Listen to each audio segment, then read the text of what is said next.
Y no es muy perdurable. Debe ser por lo que es muy macizo.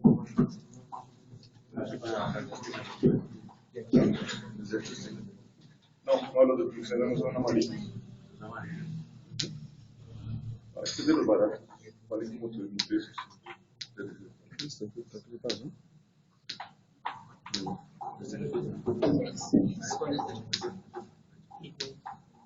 Salió flashito. Con este la frecuencia será más alta. Y si pierde mucho el sonido, ¿no?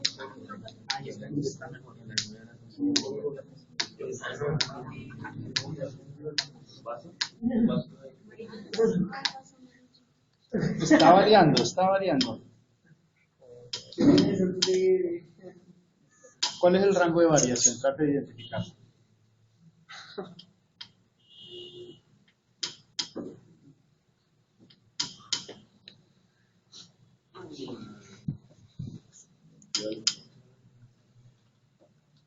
Entre 2.500 y 3.200.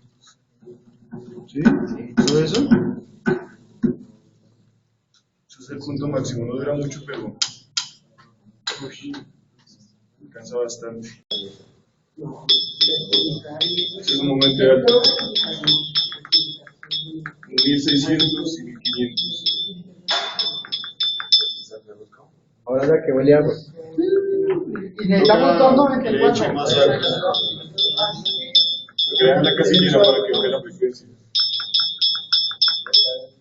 Estamos lejos entonces. Échale agua. No, si le saca empieza a sonar más. Los altos aumenta la frecuencia. Si le saca, aumenta la frecuencia. Si le agrega, genera menos eco.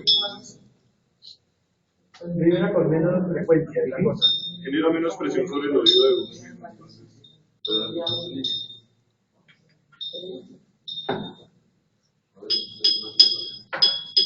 bajo 1.200. Y le pega más abajo. Da lo mismo porque es que el sonido se está saliendo después de esta parte. Creo que no varía mucho.